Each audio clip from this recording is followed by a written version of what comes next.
My daughter-in-law humiliated me, saying my room stinks, so I took my things and sold the mansion. I spent my entire life helping my son, and when I needed him most, I was treated like garbage.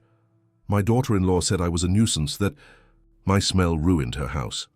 I stayed silent, until I discovered they were even taking my money. The next day I left without warning, and put the mansion up for sale in my name. If this story interests you, don't forget to subscribe to our channel and tell us what city you're watching from. We continue. I promise this will be the best story you'll ever hear in your life. Helen gripped the handle of her suitcase with trembling hands, feeling the weight not just of her belongings, but of a lifetime of hopes that now seemed as fragile as wet paper. Her son Edward's apartment was silent, with the kind of quietness that doesn't invite but pushes away. The immaculate white walls reflected a coldness she hadn't noticed during previous visits, when she still had her own home to return to. Lucy, her daughter-in-law, appeared at the door with a smile that didn't reach her eyes. Her gestures hurried like someone fulfilling an unpleasant but necessary obligation. "Mrs. Helen, we've prepared a special little corner for you," she said, leading her through the hallways to a small room next to the service area. The smell of cleaning products permeated the air, mixing with the humidity coming from the adjacent laundry room. Helen observed the tiny space, a twin bed pushed against the wall, a narrow wardrobe, and a single window that faced the building's ventilation shaft. The walls were bare, without a single picture, without any trace of comfort that could transform that cubicle into a home.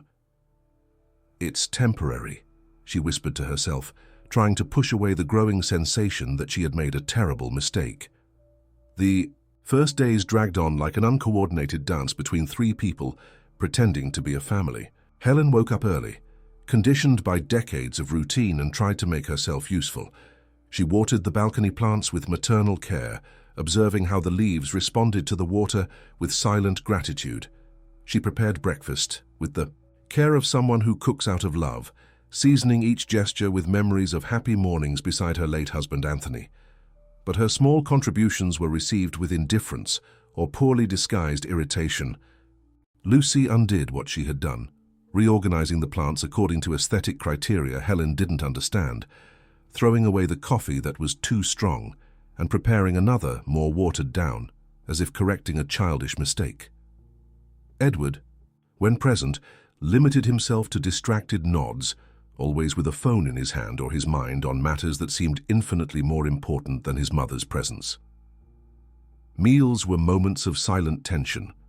Helen tried to initiate conversations, share memories of Edward's childhood, tell family stories that he seemed to have completely forgotten. She received monosyllabic responses, fleeting glances, perfunctory smiles that hurt more than any shout. Gradually, she began to understand that her presence wasn't welcome, merely tolerated. The degenerative condition affecting her movements made each day more challenging. Her hands trembled with increasing frequency, her steps became more hesitant, and fatigue struck without warning. But what weakened her most wasn't her body's disease, but the sickness of the soul that had settled in that house. The feeling of being a burden, a piece of furniture out of place in an environment that valued visual perfection above any human consideration. Lucy had an obsession with order that bordered on the pathological. Each object had its exact place. Every surface had to shine like a mirror. Every corner of the house had to look like it came out of a decorating magazine. Helen's presence, with her medications on the nightstand, her slippers left near the bed, her family photographs that she tried to display discreetly, represented a break in this artificial harmony. "Mrs. Helen, could you put those things away? They clash with the decor," Lucy would say with a sweet but firm voice, collecting the portraits of Anthony and the granddaughters as if they were unwanted objects. Helen obeyed in silence, storing the memories along with a piece of her dignity, questioning whether she was losing her sense of reality or if there really was something wrong with this dynamic.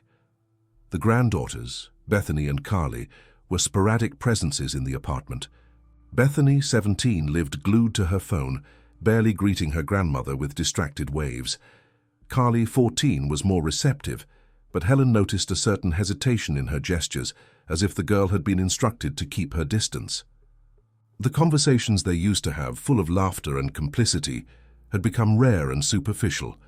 Edward, her only son, the boy for whom she had sacrificed so much, seemed to have transformed into a well-dressed stranger who talked about spreadsheets and sales targets. Helen remembered the sleepless nights when he had a fever, the entire weekends dedicated to helping him with homework, the financial sacrifices to send him to the best private school in the city. She had mortgaged the house that Anthony had loved so much to pay for Edward's college, sold family jewelry to finance his study abroad program, worked 2 jobs so he would never have to worry about money. Now, watching him arrive home in his new car, talking on the phone about prosperous business deals, Helen wondered where the affectionate boy was, who used to hug her and say she was the most special mum in the world.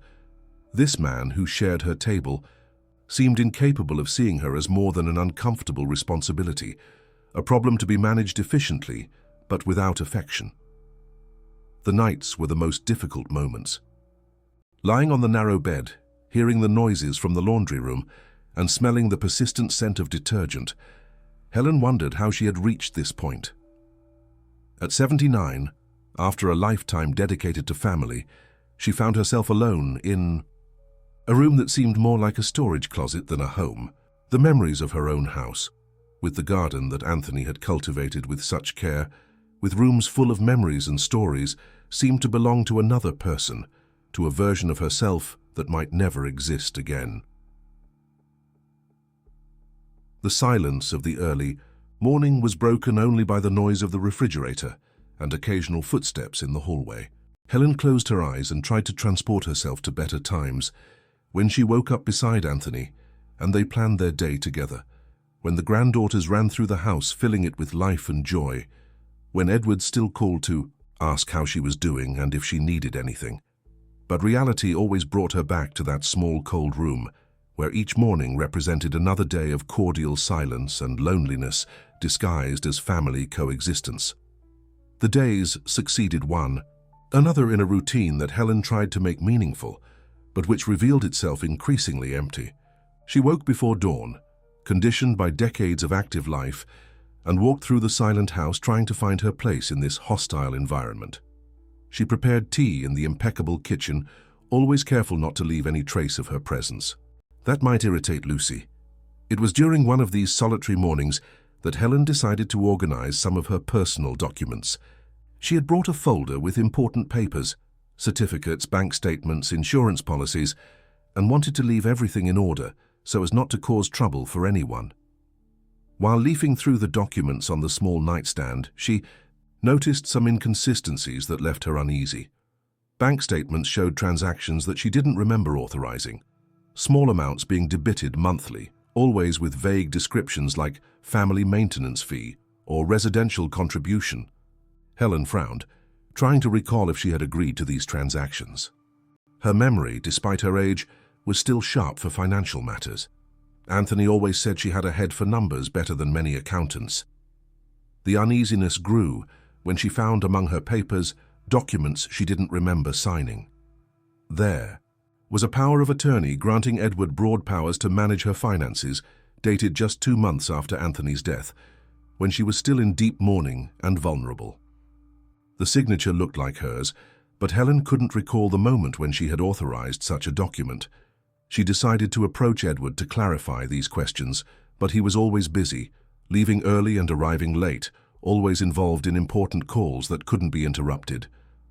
When she finally got a few minutes of his attention, he responded evasively, saying they were just legal formalities to facilitate the care of her finances and that she didn't need to worry about those complicated details. Helen's suspicion intensified one afternoon when Lucy went to the beauty salon and Edward had to leave suddenly for an emergency meeting. Alone in the apartment, she decided to look for more answers. She knew she was invading her son's privacy, but the need to understand what was happening with her life was greater than her scruples. In Edward's office, she found a folder labeled Family Matters that caught her attention. Inside, she discovered documents that made her tremble with indignation and sadness. There were several versions of her will, some with alterations and erasures that she had never made. Detailed spreadsheets calculated the value of her assets, including the house that had been sold after Anthony's loss, and how these resources would be redistributed. Even more shocking were the brochures for long-term care, facilities for the elderly. These weren't dignified and welcoming places, but cheap establishments with precarious facilities, where people were deposited by families who no longer wanted the inconvenience of caring for their elderly. There were notes in the margins of the brochures comparing prices and evaluating cost-benefit, as if they were choosing a product at the supermarket. Helen sat heavily in the office chair, feeling the world collapse around her. The tears she had held back for weeks finally streamed down her wrinkled face, carrying with them the last illusions about the filial love she thought she had cultivated for decades. She wasn't a mother to Edward. She was a problem to be solved in the most economically advantageous way possible. The most painful discovery came when she found records of message conversations between Edward and Lucy. She read excerpts that made her nauseous. "The longer she stays here, the more money we'll spend. We need to speed up the process before she realizes. If she starts asking questions, we'll say she's getting confused because of her age." At that moment, Helen understood that her presence in the house wasn't just inconvenient, it was an obstacle to the couple's financial plans. They weren't taking care of her out of love or family duty, but managing an asset until they found the best way to get rid of the liability she represented. The sound of the front door opening made Helen quickly put away the documents and leave the office. Lucy had arrived from the salon with impeccable hair and a smile that Helen now knew was completely false. "Mrs. Helen, how was your afternoon? I hope you rested well," she said, with the melodious voice that hid cruel intentions. That night Helen couldn't sleep. Lying on the narrow bed, she processed everything she had discovered. She remembered every sacrifice she had made for Edward, the nights working as a seamstress to pay for his studies, the weekends she gave up her own leisure to accompany him. In school activities, Anthony's retirement money that she lent him to start his first business. She recalled the Christmases when Edward was little, when she went out of her way to buy the presents he wanted, even if it meant economizing on her own food. She remembered the sincere hugs, the "I love you, Mum," whispered at bedtime, the childish promises that he would always take care of her when she got old. Where was that affectionate boy? When had he transformed into this calculating man who saw his own mother as an investment that no longer yielded satisfactory dividends? Helen tried to find answers, but only found a deep pain that seemed to corrode her soul. In the following days, she began to observe the family's behavior more carefully. She noticed how Edward averted his gaze when she tried to talk about serious matters, how Lucy invented excuses not to share meals with her, how the granddaughters seemed embarrassed in her presence, as if they had received instructions to keep their distance. The situation became even clearer one afternoon when the two girls were doing homework in the living room. Helen approached discreetly, trying to offer help with math. She'd always been good with numbers and loved to teach. That was when she heard Bethany whisper to her sister, "I'm embarrassed when my friends come over and see Grandma like this, all shaky and forgetful." Her granddaughter's words were like daggers to Helen's heart. The girl she had cradled in her arms, for whom she had told stories and prepared birthday cakes, now felt ashamed of her presence. Helen retreated silently, swallowing her tears and wondering if she really was losing her lucidity, or if the problem was in the toxic environment that had been created around her. Edward arrived home that night, sporting an expensive new watch, talking excitedly about a trip he would take with Lucy to Europe. Helen observed the luxury they lived in, designer clothes, expensive restaurants, new cars every year, and contrasted it with the stinginess with which they treated her personal expenses. Her medications were always purchased in the cheapest, generic version.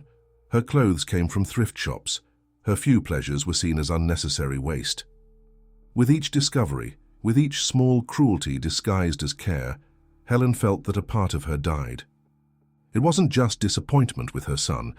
It was the late realization that she had wasted an entire life nurturing a love that wasn't reciprocated, cultivating a relationship that existed only in her maternal imagination.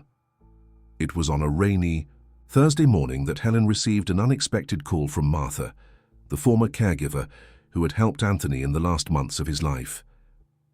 The kind voice on the other end of the line brought immense relief to Helen, who for weeks hadn't heard a genuinely affectionate word directed at her.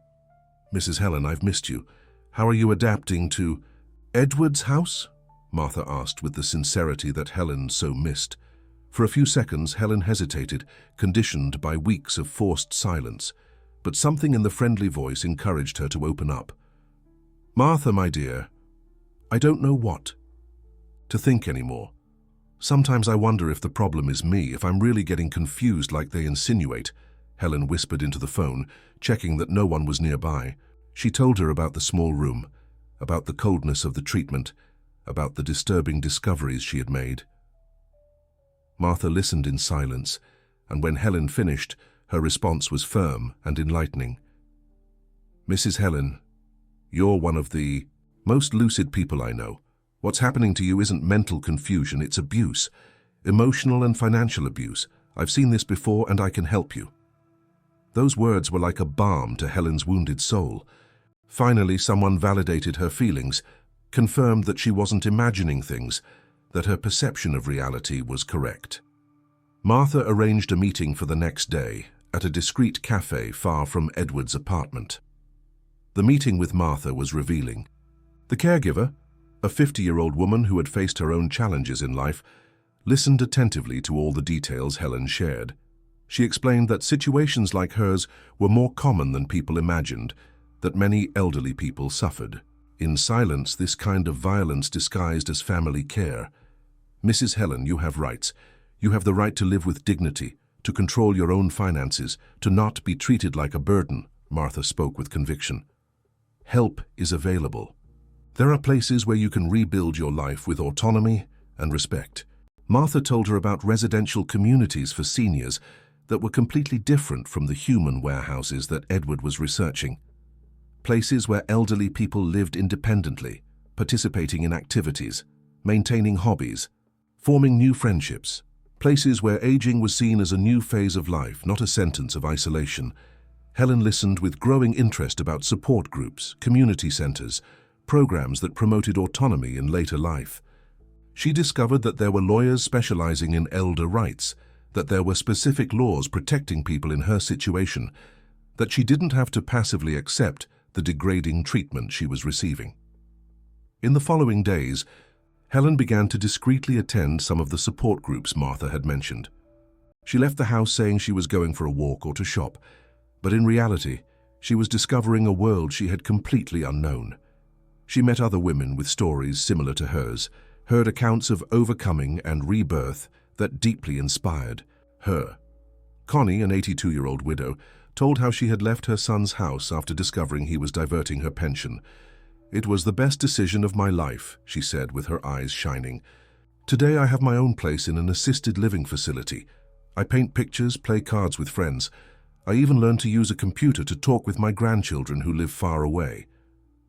Jack, a 77-year-old widower, shared how he had regained his self-esteem after leaving a situation of family neglect. "My son thought I was only good for looking after the grandkids, like I was a free babysitter. Today I have my independence. I take dance classes. I even found a special companion," he said, laughing. These stories planted a seed of hope in Helen's heart.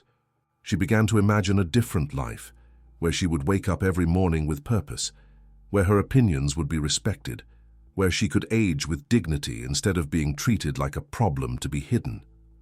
Martha accompanied her to a consultation with a lawyer specializing in elder rights. The professional explained that unauthorized financial transactions constituted a crime, that the suspicious power of attorney could be contested, that Helen had every right to regain control of her financial and personal life. "You can reverse this situation," the lawyer assured her. "I can help you regain control of your finances, question fraudulent documents, ensure that your rights are respected. It's not too late to start over." Helen left that consultation transformed. For the first time in months, she felt in control of her destiny again. She wasn't a helpless victim. She was an intelligent and capable woman who had been temporarily manipulated by people she blindly trusted. She began to plan her departure with meticulous care. She discreetly separated the important documents, organized evidence of irregular financial transactions, noted dates and situations of emotional abuse. She discovered that a vacancy had opened up in a residential community recommended by the support groups, a welcoming place where she could rebuild her life with independence. The community was called Sunrise Gardens and was located in a tranquil area of the city. Helen visited the place accompanied by Martha and was impressed by the stark contrast to the establishments researched by Edward. There were well-maintained gardens, activity rooms, a library, a painting studio, a game room. The residents seemed happy and active, involved in various activities that made their lives meaningful. Here, each resident has their own small house, but participates in community life when they want, explained the coordinator. We offer assistance when necessary, but we preserve the autonomy and dignity of each person.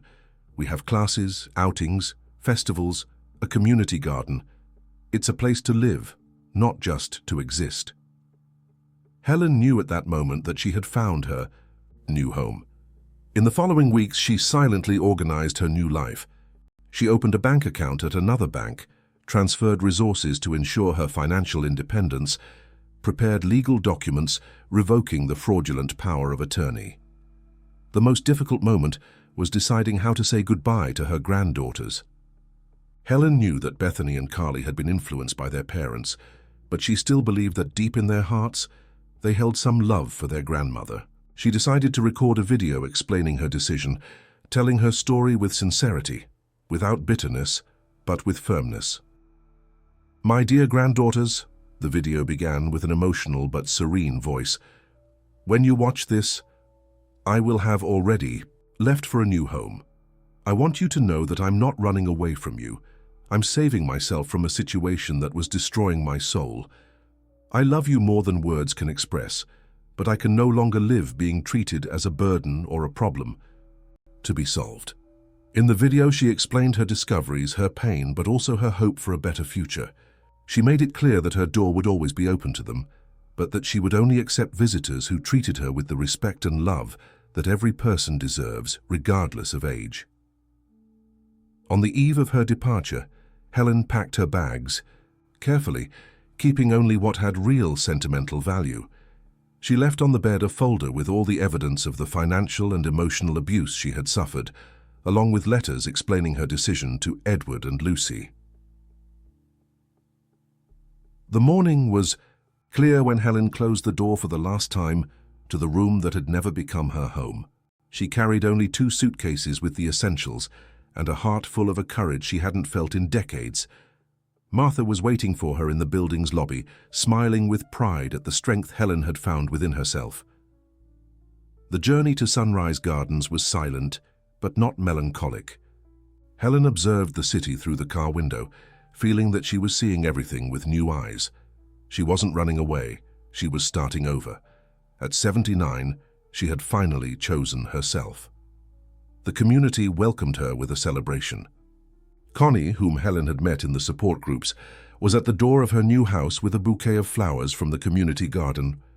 "Welcome to your new home, dear," she said, embracing Helen with sincerity. "You'll discover that life can be wonderful at any age." Helen's little house was small but cozy, with a living room, a bedroom, a compact kitchen, and a private garden. Where she could grow her own plants, it was all she needed to be happy. In the first weeks, she dedicated herself to organizing her new space, decorating it with photographs of Anthony and the memories that really mattered. Meanwhile, Edward's apartment was in an uproar. The son had arrived home to find the letters and evidence left by Helen, along with the video recorded for the granddaughters. The initial reaction was disbelief, then anger. How had a confused lady managed to organize such a coup against the family? Edward called Helen's cell phone incessantly, leaving messages that alternated between false concerns and veiled threats. He threatened to initiate a judicial interdiction process, claiming that his mother didn't have the mental capacity to make important decisions. But when he consulted his lawyer, he discovered that the evidence of financial abuse was too solid and that Helen had taken legal precautions that made it very difficult to contest her decision. Helen's video had reached Carly, the younger granddaughter, who watched with tears in her eyes the sincere accounts of her grandmother. For the first time, the girl understood the suffering they had caused to a person who just wanted to be loved and respected. Against her parents' wishes, Carly decided to seek out her grandmother. The first meeting between Helen and Carly at Sunrise Gardens was emotional. The girl arrived hesitantly, carrying the guilt for months of coldness, but was received with the warm embrace she had always known from her grandmother. "Grandma, forgive me for being so cruel," sobbed Carly. "I didn't understand. I thought adults always knew what was best." Helen kissed her granddaughter's forehead, wiping away her tears. "My dear, you're not to blame for anything. Adults sometimes lose their way and forget what really matters. What matters is that you're here now, and we can rebuild our relationship based on what we really are to each other." From that meeting on, Carly began to visit her grandmother regularly, always in secret from her parents at first. She was fascinated by Helen's transformation, who seemed to have rejuvenated since leaving that oppressive apartment. Her grandmother had enrolled in painting classes, participated in poetry gatherings, helped in the community garden, and had even made new friends. The biggest surprise came a few months later when Helen met Jack, a gentle 75-year-old widower who also lived in the community. They met during a ballroom dancing class that Helen had decided to try on impulse. Jack was patient with her still insecure movements due to the degenerative condition, but she felt light in his arms. "It had been decades since I danced," Helen confessed after the first class. "Anthony didn't like parties. He was more of a homebody." Jack smiled understandingly. "My wife didn't like them either. Maybe it's time we discover new things about ourselves." The friendship between them blossomed naturally. Jack had lost his wife 3 years ago, and like Helen, had faced difficulties with children who didn't understand his emotional needs. They walked together through the community gardens, shared meals, watched old movies, and talked for hours about their lives, dreams, and hopes. When Carly visited her grandmother and found her laughing with Jack during a picnic in the garden, she was moved to see Helen genuinely happy. "Grandma, you're radiant," she commented. "I've never seen you so well." Helen smiled, holding her granddaughter's hand. "It's because I'm finally living for myself, dear. I discovered that it's never too late to be happy." The relationship between Helen and Jack evolved slowly, with the tenderness of those who have lived a lot and value every moment. They didn't get married, but became inseparable companions, sharing adventures and discoveries in the golden phase of their lives. They traveled to nearby cities, went to the theater, tried different restaurants, participated in community festivals. Bethany, the older granddaughter, took longer to seek out Helen. Youthful pride and parental influence kept her away for almost a year. But when she finally appeared at Sunrise Gardens, she found a transformed grandmother, surrounded by friends, radiant with happiness.